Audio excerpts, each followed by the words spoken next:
This is a Pontiac Aztek. When the Aztek came out back in 2001, it was considered one of the strangest, most bizarre, weirdest, and ugliest vehicles ever manufactured by General Motors.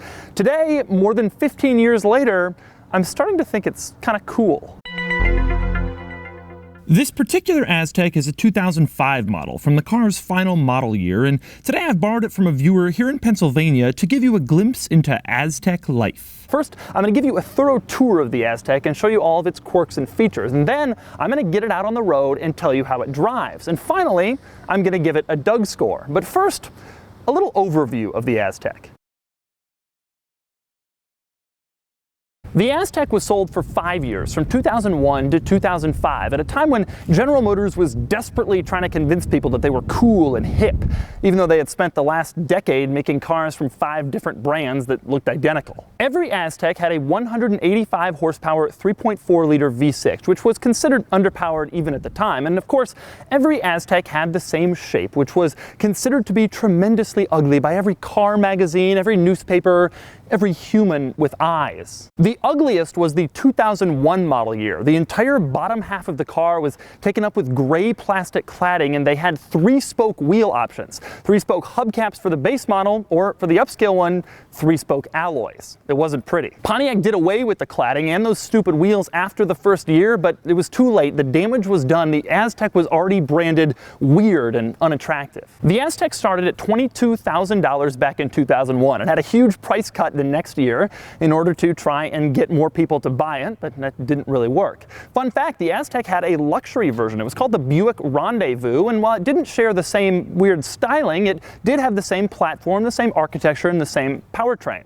Anyway, on to the quirks and features. I'm going to start with maybe the strangest quirk of this car, and that would be its name. That's AZTEK, not AZTEC. AZTEC Aztek was the ancient civilization. The car has a K, like killer whale or knife point. Now, when I did my Doug car competition, you people recommended cars for me, more people spelled Aztek wrong than right when they were recommending it. And I know on the comments everybody's going to spell it with a C and think they're funny, but just going forward, Aztek is spelled with a K. Also, Camaro, C-A-M-A-R-O. Not C-A-M-E-R-O, since we're doing car spelling. Now, the Aztek is all about versatility, and so I'm going to start back here and maybe the most versatile part. To open the back, it's split. You open this bit first, it comes up, and then you open the bottom part. Now check out the bottom part. You put it down, and there are 2 seats back here. It's a bench, so you can just hang out on your Aztek and sit here. Some of them had a radio with speakers back here, so you can even listen to music. And there are even cup holders in the tailgate, so you can just sit here and hang out and tailgate in your Aztek. You think a bench in the tailgate is cool? Well, check out this. This just looks like a normal center console and center control stack to you, doesn't it? Well, you're wrong, because right here, there's a cooler. When it's in place, it's just part of the center console, but you can pull it out and actually use it to store drinks. And take a look inside. Now, on the outside of the cooler, it says Aztek on the top, and it even has the Pontiac logo printed over here on the side. Show up at a college football tailgate with an Aztek cooler, and you're instantly the coolest person there. Now, when you open it up, you will notice that it's actually pretty big. And according to the owner, it does a pretty good job of keeping drinks cool, like a cooler should. And if you don't want to use it as a cooler, inside it's more versatile than that. It has CD storage, various CD slots, and it even has coin storage. General Motors was thinking when they made this cooler. Okay, so I'm back inside the car. I'm done with my cooler. I've put it back in the center console, and you remember that Pontiac logo I mentioned? Well, check this out. That logo locks the cooler into place in the center console. Admit it, that's sort of interesting. But while a rear bench in the tailgate is cool and a cooler in the middle is cool, nothing says versatile like a tent. Yes, that's right, the Aztek came with an optional tent. And yes, this one has it. Here it is, all set up, including the awning. Now, I've spared you of having to watch this get put together, but needless to say, it only took us 10-15 minutes to do it. There's just a bunch of clips on that side, on the roof rack and the wheel well, and it just kind of sticks right in like you'd expect a tent to. In fact, it seems like a very reasonable, legitimate tent, except that it's hanging out the back of a Pontiac Aztek in the parking lot of a middle school. Come, take a tour of my tent, will you? I'll start back here with, yes, the awning, which is stuck in the ground with stakes, just like you do if you were going camping. Right now, I'm sitting on one of the rear seats, which I took out, so I can just hang out in my awning in the shade and bask in the glow of my Aztek. Now, when you get up to the tent itself, you'll notice a couple things. First off, the giant A logo on the side and the Aztek logo under the awning, in case there's any question of what car you're driving that has a tent installed in the back of it. When you want to climb inside, you simply unzip this whole thing, and you get back here to find the pièce de résistance. That would be the Aztek air mattress with Aztek logo on it. You can climb back here and sleep to your heart's content inside your Aztek. Now, once you're inside your Aztek, sleeping on your wonderful Aztek branded air mattress under your Aztek branded tent, you have a couple of cool inside the tent options. For example, up here, there's a little storage area where you can put your stuff. Bears won't find it up there. And there's also a couple of windows in here in case you want to let in the night sky so you can gaze at the stars from the beauty of your Aztek. Ah. Now, when you're done with your tent and your mattress, you can just stow them inside this thing, this giant tray that sits inside the cargo area. Now, with the seat out, it's a little bit difficult to access your rear tray. But Pontiac thought of that. Just push here, pull it on out, and then you have easy access to your tent and your mattress over here and whatever else you want to store over here in this little netted area. When you're done with it, just push it right back in. And of course, you can throw regular cargo items on top of it. Now, in order to get the tent in, you have to remove this thing, and it's kind of cumbersome, but check this out. There's wheels in the bottom, so you can just kind of... And the quirky Aztek versatility goes well beyond the big stuff like the tent and the mattress and the rear bench and the cooler. There's also some interesting little things. Like, for example, in the roof up here, you have a sunglass holder. A lot of cars have that, but this one has 2 sunglass holders. You probably don't have that in your Camry. And then there's my favorite little Aztek versatility quirk. Inside the glove box door, you will find a built-in tissue holder in case you get sneezy while you're driving your Aztek. And the storage versatility doesn't end there. If you don't want your cargo just rolling around in the back here, maybe if you want to hide it from view, check these out. There's little pockets in the side of the cargo area where you can stick stuff, and then you can just close it right up so it won't get wet or damaged, and no one will really even know it's there. Another cool feature, the windshield washers don't come from the hood, but rather from the wipers themselves to maximize their effectiveness. It's brilliant, and it should be in all cars. Here it is in slow motion so you can get a better look at how these things work. But despite all the cool, versatile features in the Aztek, there are a few items in this car that aren't quite so beneficial and go from weird to downright annoying. For example, the fuel door just sits there, exposed and not lockable. If you ever become really angry with an Aztek owner, well, it's not that hard to exact your revenge. The control for the power mirrors just sits on the door, and it's completely unlabeled. The gauge cluster refuses to tell you what your tire pressures are, it just tells you that they're normal.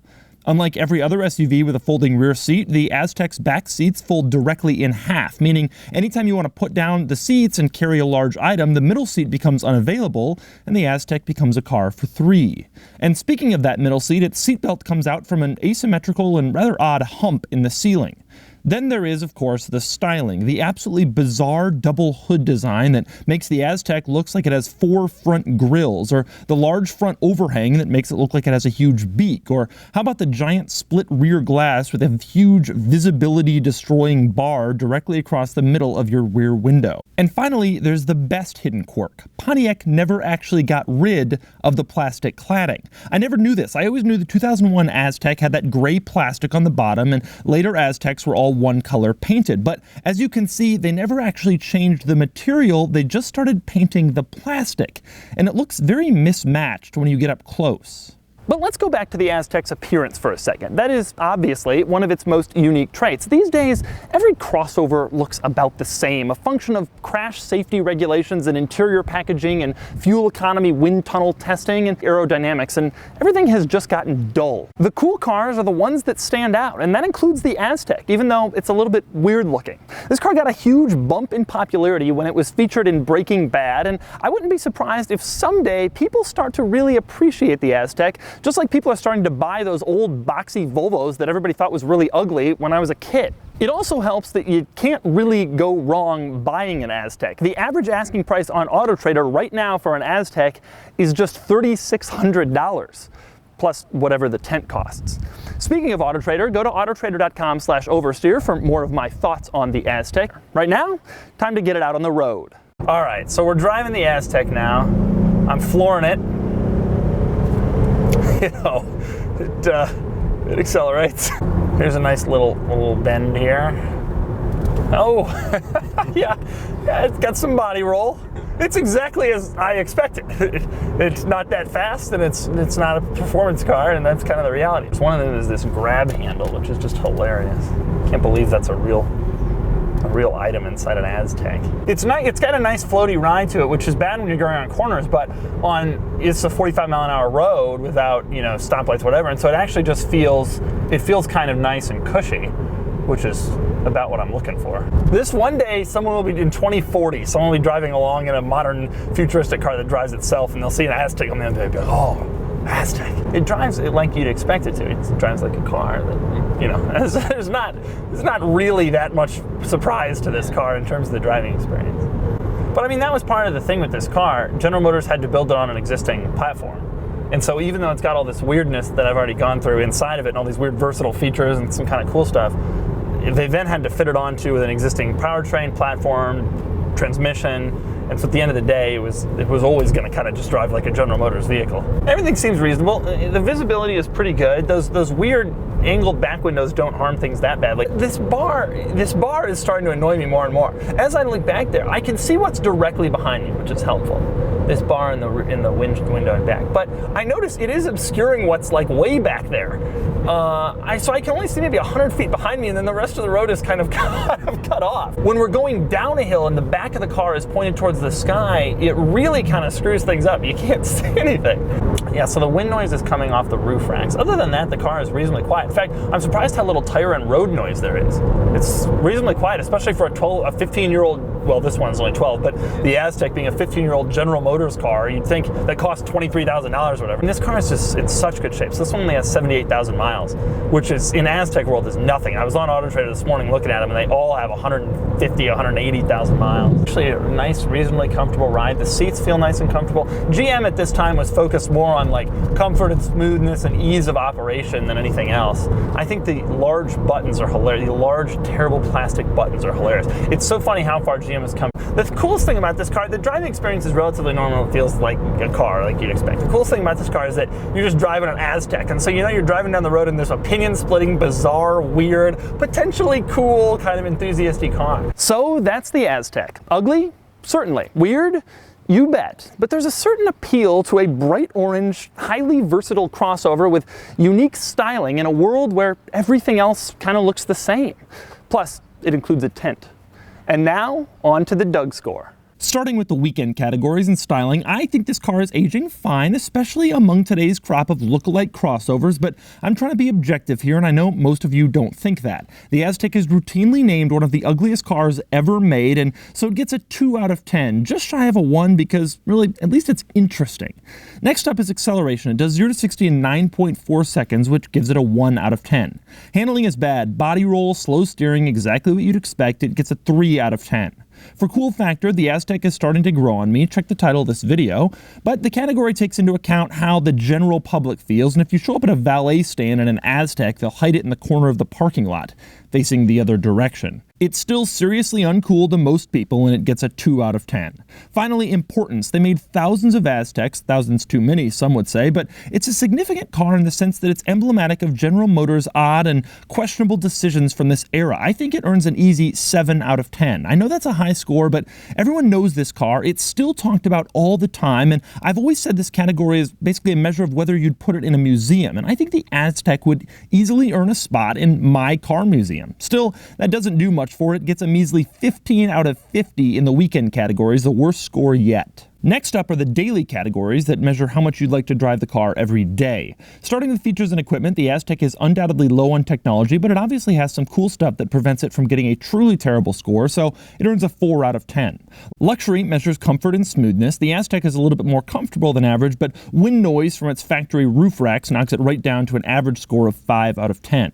Quality measures materials and reliability. Reliability is strong, but materials are pretty mediocre, characteristic of cheap General Motors cars from that era. It earns a 4 out of 10. Practicality is strong. The Aztek has 93 cubic feet of cargo space and a freaking tent, easily earning it a 10 out of 10.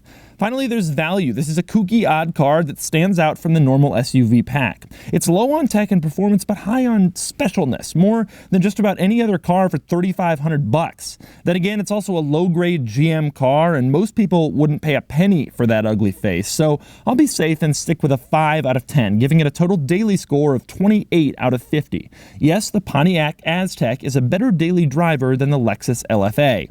This shouldn't be surprising. Anyway, add them together, and the final Pontiac Aztek Doug score is a fairly respectable 43 out of 100. It only beats out the Cadillac ELR, largely due to the Aztek's practicality and its affordable pricing.